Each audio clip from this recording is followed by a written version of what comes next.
Daniel, a young billionaire adored by both the old and the young, suddenly became the talk of the town. Everyone wanted to be close to him, to share in his glory. But deep inside, a silent question troubled many. How could Daniel, the poor market refuse collector, rise to unimaginable wealth in just 6 short months? What no one knew was the chilling secret behind his sudden riches. Beneath the glamour and admiration lay a pact with powers far beyond this world. Stay with us till the very end, because what Daniel had to sacrifice for wealth will leave you shocked, and will remind you why you should never envy riches without knowing their true source. And if this is your first time seeing our video, please do well to hit the subscribe button and share with friends that needs to hear this story. Now the story begins. Daniel sat at the edge of his glass balcony that overlooked the entire city. The night lights sparkled like a scattered field of diamonds, but his eyes were restless, searching for something no riches could give. Below, the sound of laughter from his guests carried upward. His mansion was alive with music, women in glittering gowns, men with wine glasses raised in admiration of their young host. "Daniel!" a voice called from behind. It was Kenny, his closest childhood friend, who had been as puzzled as the rest by this sudden transformation. Kenny stepped onto the balcony, the cool breeze brushing against his face. "My guy, this your party no day, Endo. Every big man in this town day inside your house, from commissioners to senators. You shock me pass." Daniel smirked faintly and sipped his champagne. "You know how it is, Kenny. People respect money. They don't care how you get it, as long as you have it." Kenny narrowed his eyes, studying him carefully. "That's the thing way dey bother me. Just 6 months ago, you dey push wheelbarrow for the market, carrying people's dirty refuse. I still remember how those boys dey insult you, call you Daniel Dustbin. Now see you. Mansion, cars, everybody dey hail you. But Daniel, a beg tell me, wouldn't really happen." Daniel leaned back, his jaw tightening. "Don't ask questions you're not ready to hear answers to." The words sent a chill down Kenny's spine. He forced a laugh. "You dey yarn like say you do ritual. Not joke I dey joko. But seriously, Daniel, people dey talk.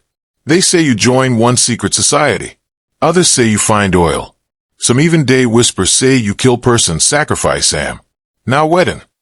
Daniel turned to him slowly, his eyes glinting in the dim balcony light. "Let them talk. Curiosity is dangerous, Kenny.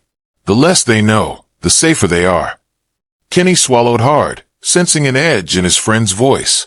Yet before he could press further, the loud thump of music shifted inside the mansion as a group of men in dark suits entered. Their presence was commanding, and even the most powerful guests stepped aside to give them way. Daniel noticed Kenny staring. He stood abruptly. "Stay here. Don't mingle with those ones. They didn't come to party." Without another word, he disappeared into the house, leaving Kenny on the balcony, unsettled. Inside, Daniel approached the men. One of them, taller than the rest, whispered sharply, "Your time is almost due. We didn't enrich you for free.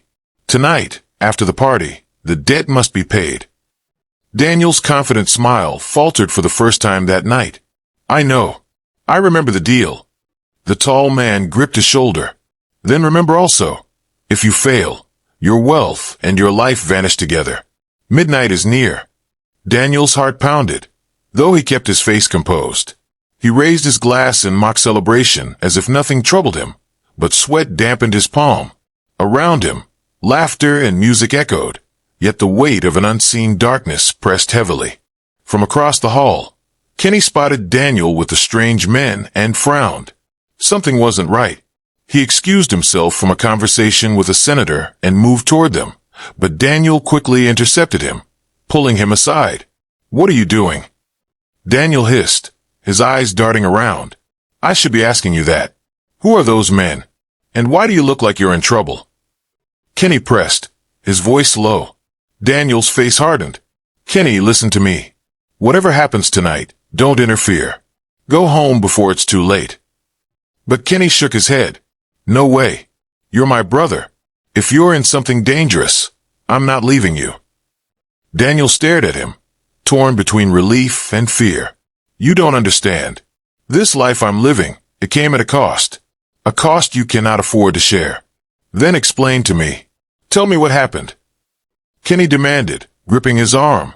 Daniel opened his mouth, but before he could speak, the tall man reappeared, his cold voice cutting between them. It is time. The music suddenly stopped as though silenced by an invisible hand. The lights flickered once, then steadied. Guests murmured in confusion, but Daniel knew this wasn't a technical glitch. The hour of reckoning had arrived. Kenny looked from the tall man to Daniel, fear knotting in his stomach. Daniel, what's going on? Daniel's expression was grim, his eyes clouded with regret. He whispered just loud enough for Kenny to hear.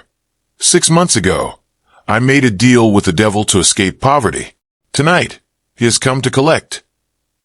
Kenny froze, his mind unable to grasp the weight of those words, while the tall man's hand stretched forward, beckoning Daniel into the unknown. Daniel followed the tall man silently into one of the mansion's inner chambers, leaving Kenny standing stiff at the edge of the hall. The doors closed with a quiet but ominous thud, sealing him away. Kenny's chest rose and fell in confusion, his fists clenching, but he didn't dare push further. Not that night. Hours later, as the party ended and expensive cars rolled out of Daniel's driveway, Kenny waited in vain for his friend. He wanted to catch him before he disappeared again, but Daniel never emerged. By the time Kenny stepped into the cold night, Daniel was gone. For weeks, Kenny tried calling. His calls rang unanswered.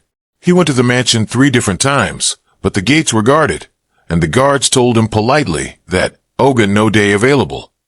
When Kenny pressed harder, they told him bluntly, if Oga never call you, no day come here. Meanwhile, Daniel's name was everywhere, in the papers, on the radio, on the lips of every young man hustling for survival.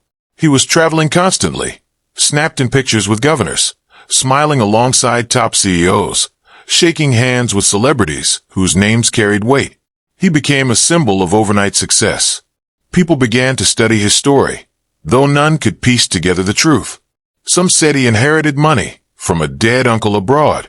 Others said he had struck gold in some hidden business venture. But no one knew, and Daniel offered no explanations. Then came the wedding. It was a Saturday morning that turned the entire city into a carnival.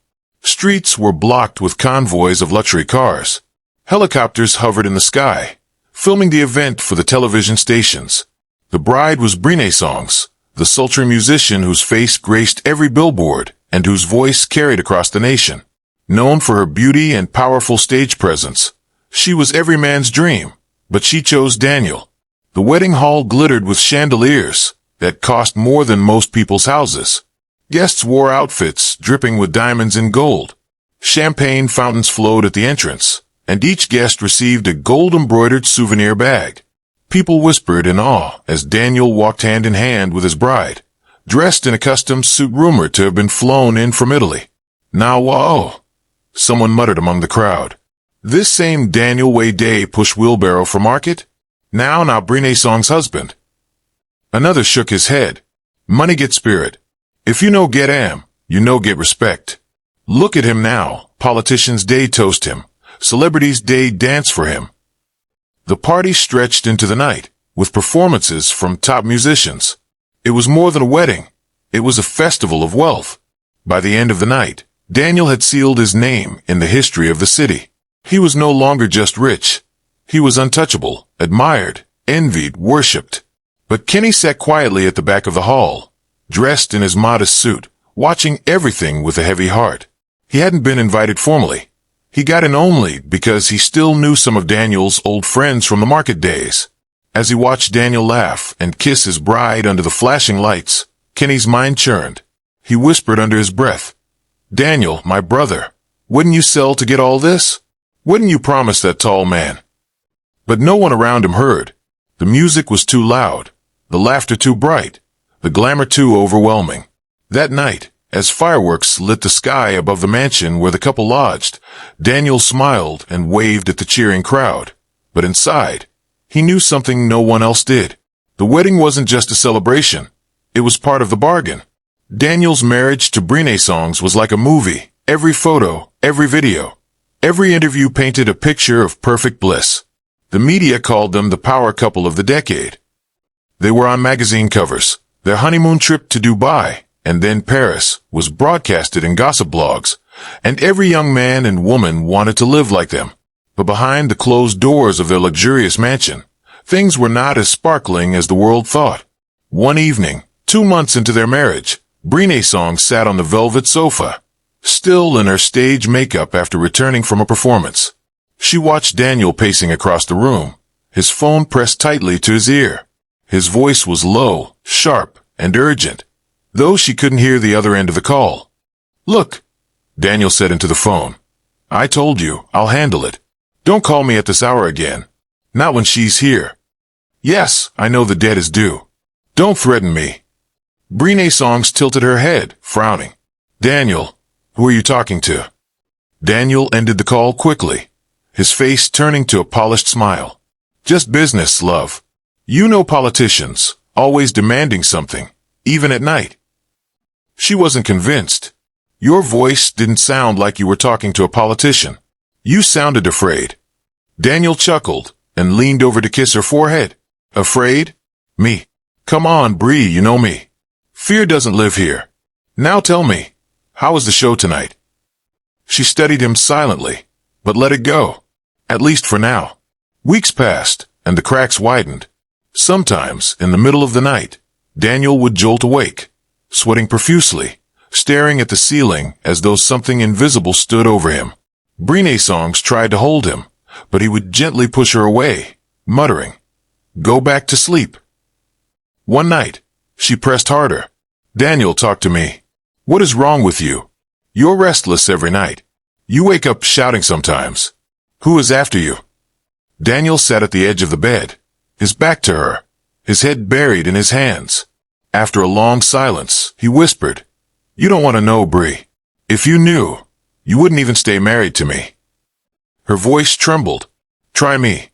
He turned, his eyes dark and tired. "You think all this wealth came because I'm smart? No. You think it's because I worked hard? No. Bree, I made a deal, one that cannot be broken." She stiffened, her breath catching. "What kind of deal?" Before he could answer, a sudden knock rattled their bedroom door. Hard, deliberate knocks. Daniel froze, his face drained of color. "Daniel." A deep voice called from the other side. It was the tall man's voice, the same one Kenny had heard months ago. "It's time. Open the door." Breenasongs shot up from the bed. "Who is that?" Daniel stood, trembling, his hand hovering toward the door, but not touching it. "Stay back, Bree. Stay far away from this." "Daniel," she shouted, panic rising. "What is happening? Who's at the door?" The knocks grew louder, shaking the door against its hinges. Daniel turned to her, his eyes brimming with fear. "Remember tonight. No matter what happens, do not follow me. Promise me that." "Daniel," Breenasongs cried, but before she could stop him, the door flung open by itself. The tall man stood there, clad in a black suit that seemed to swallow the light around him. 2 other men stood behind him, their faces expressionless. The tall man extended his hand. "Come with us." Daniel glanced at his wife one last time, his face torn between love and despair. Then he walked forward. The door slammed shut behind him, leaving Breenasongs screaming his name in vain. The mansion grew eerily silent. By morning, Daniel was back, but not the same. He walked into the room smiling too wide, his eyes red, his steps heavy. When Breenasongs rushed to him, he kissed her deeply and whispered, "It's done. The bargain is renewed." She pushed him back, frightened. "What bargain, Daniel? What did you give them?" Daniel smiled faintly, though his eyes betrayed his torment. "Nothing you need to know. Just keep shining for the world. Be my queen, and don't ever ask again." But Breenasongs couldn't let it rest. That very night, she called Kenny, the only person Daniel ever trusted before the riches came. "Kenny," she whispered over the phone, her voice shaking. "I think your friend is in trouble. Big trouble.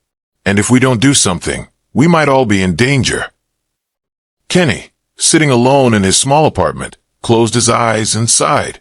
"I knew it. I knew Daniel didn't just stumble into wealth. Bree, if you want to save him, you need to tell me everything. Every single thing you've seen. Breenasongs sat in front of the mirror in her dressing room, holding the small white stick with trembling hands. Her heart thudded against her ribs, her breath shallow. Two faint red lines stared back at her. She was pregnant. For a moment she didn't know whether to smile or cry. With everything she had seen, with the dark visitors who came to their bedroom door, the idea of bringing a child into that world felt terrifying. But when she told Daniel later that night, everything changed. Daniel had just returned from a late-night meeting. He dropped his jacket carelessly on the sofa, loosening his tie, when Breenasongs stepped forward, her eyes filled with both fear and excitement. "Daniel," she whispered, "I have something to tell you." He frowned slightly, then softened his voice. "What is it, Bree?" She hesitated, then blurted out, "I'm pregnant." For a moment Daniel froze. His eyes widened, and his mouth fell slightly open. Breenasongs braced herself for fear, maybe even anger, but instead, Daniel crossed the room in 2 strides, lifted her in his arms, and spun her gently around. "You're serious?" he asked breathlessly, his eyes sparkling. "Yes," she nodded, tears slipping down her cheeks. "It's true."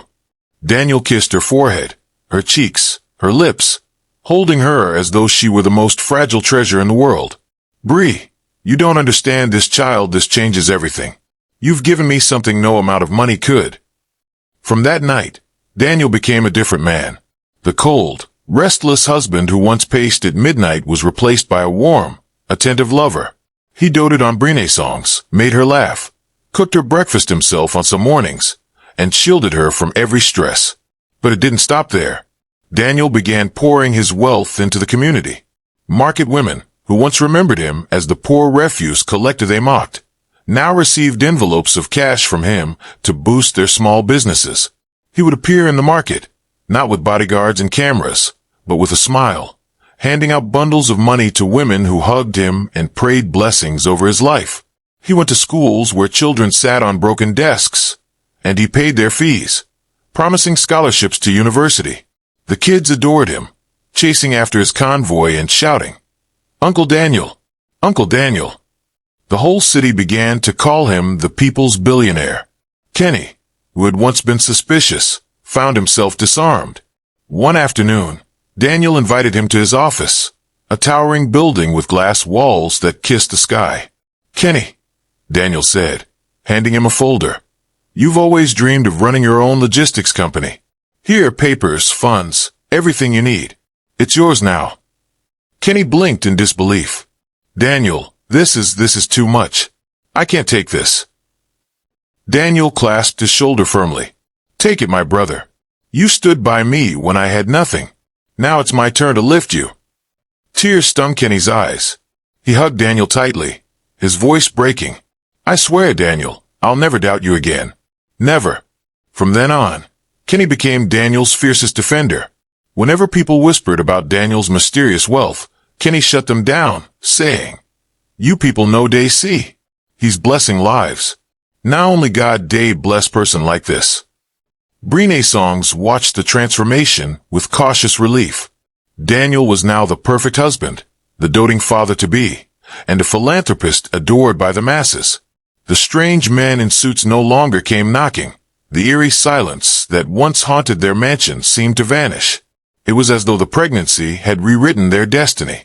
One evening, as the sun melted into gold across the sky, Daniel placed his hand on Breenasong's swelling belly and whispered to the unborn child, "You are my redemption. You are the reason I will never go back." Breenasong smiled faintly, though deep inside, a sliver of unease remained. For though Daniel seemed reborn, she could not forget the tall man's voice echoing through their bedroom door that night. Would he really let Daniel go so easily? The world might have believed Daniel had conquered poverty by miracle, but Breenasongs knew. Some bargains do not simply disappear. The night Breenasongs went into labor was one of celebration and chaos. The hospital wing was flooded with cameras and reporters, their lights flashing as though the birth of her child was a national festival. Inside, Daniel paced anxiously, wringing his hands like every expectant father. But beneath that anxiety was something else, an unsettling gleam in his eyes, that no one could read. When the cry of the newborn echoed through the room, Daniel burst in, tears streaming down his face as the nurse placed the baby boy in his arms. He kissed the child's tiny forehead, holding him high for the cameras. "My son," he shouted proudly. "My heir." The city roared in celebration when the news spread. Markets closed, and even schools declared half-day just to join the jubilation. The people's billionaire now had a family, and it seemed nothing could stain his glory. To the world, Daniel was the happiest man alive. He spoiled Breenasongs with gifts, decorated the baby's nursery with gold-plated cribs and diamond-studded rattles, and every weekend he invited friends over to celebrate fatherhood.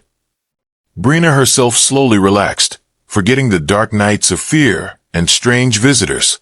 Kenny too smiled broadly whenever he saw the child, calling him my little nephew.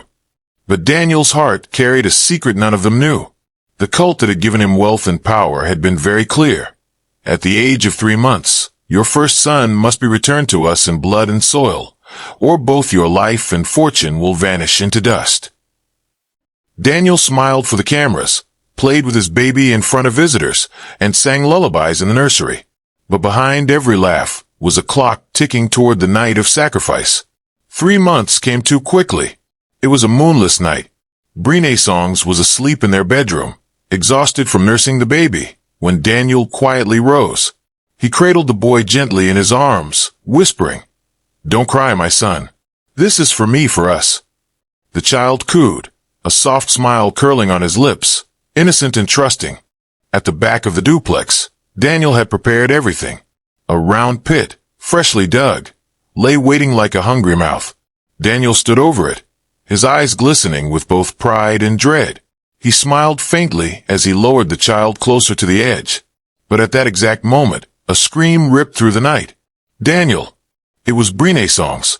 She had woken to an empty bed, followed the faint cries of her son, and now stood frozen at the sight before her.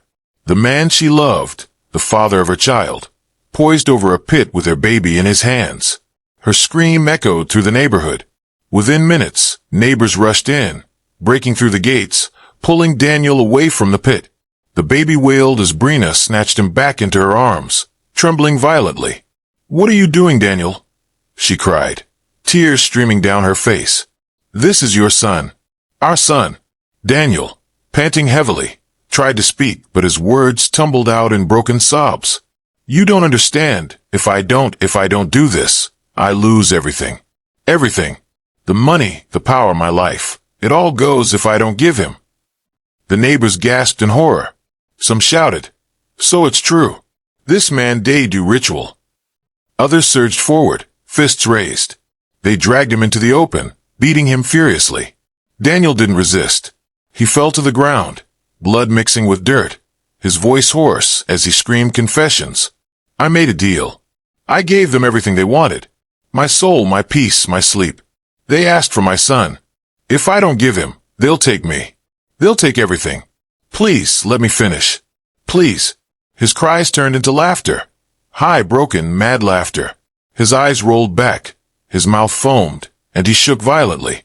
In moments, the once great billionaire lay writhing like a madman in the dust, stripped of dignity, stripped of power, his mind gone. Breenasongs clutched her baby to her chest, sobbing uncontrollably as neighbors dragged Daniel away, his laughter echoing like a nightmare across the night. The man who was once admired, envied, and worshipped, Daniel, the people's billionaire, was no more. His wealth, his empire, his fame, all crumbled in a single night, exposed for what it truly was, a life built on blood, now shattered by madness. The night Daniel was dragged from the pit remained burned in the memory of everyone who saw it. For days, the mansion was silent. Reporters camped outside the gates, broadcasting the shame of the once glorified billionaire. Inside, Daniel lay in his bed, his laughter echoing in strange bursts, his eyes wild, his body trembling. He was no longer the confident young man who had stood beside governors and superstars. He was a shadow of himself, gripped by madness. Doctors came, pastors came, even native healers came, but none could cure him. Every treatment failed. Breenasongs sat at his bedside, their baby asleep in her arms, her tears never stopping. She wanted to hate him for what he had tried to do, but her heart broke at the sight of his torment. Then one evening, as the sun dipped behind the city skyline, the tall man appeared again. No one saw him enter. He simply stood at the foot of Daniel's bed, his black suit pristine, his eyes cold. Breenasongs gasped, clutching her son tighter. The tall man's voice was low, almost gentle. His madness cannot be healed by medicine. His mind is broken because the covenant was broken. The only remedy is forgiveness, true forgiveness. Breenasongs frowned through her tears. Forgiveness? You mean I should forget he tried to bury our baby alive? The tall man's lips curved into something that looked like a smile, but carried no warmth. Not forget. Forgive. Forgive him and allow him to fulfill the last sacrifice required of him. Her heart pounded. You mean our son? He nodded slowly. Yes. Only the first son is ever demanded. If he sacrifices this child, his madness will end. He will live long, wealthy, and powerful. He will father as many children as he desires, and none of them will be touched. This is the last price. Breenasongs shook her head violently, clutching her baby to her chest. Never. He is my flesh and blood. My son is innocent. Daniel, who had been staring blankly at the ceiling, suddenly sat up, his voice clear for the first time in weeks. Bree listened to him. This is the only way. Please forgive me. Let me finish it. If I do this, we'll never suffer again. You, me, the children we'll have after, will live like gods. Just this one Bree. Just one child, and we're free forever. Tears streamed down Breena's face. She looked at the baby in her arms, his tiny fingers gripping hers, his innocent eyes blinking up at her. She looked at her husband, the man she had loved, the man she had vowed to stand by in sickness and in health. The room fell silent. The tall man's gaze lingered on her. Daniel's voice broke into desperate sobs. Forgive me, Bree, give me this chance. If you love me, let me do this. After this, no more sacrifices. I swear. Her heart trembled, torn between love and horror, between loyalty and motherhood. And so the question lingers. Should Breenasongs forgive Daniel, knowing that sacrificing their only son would end his madness forever, secure their wealth, and guarantee no more sacrifices for future children? Or should she protect her child, even if it means losing her husband to madness and poverty forever? Thought Balloon, what do you think Breenasongs should do? Let us know in the comment section.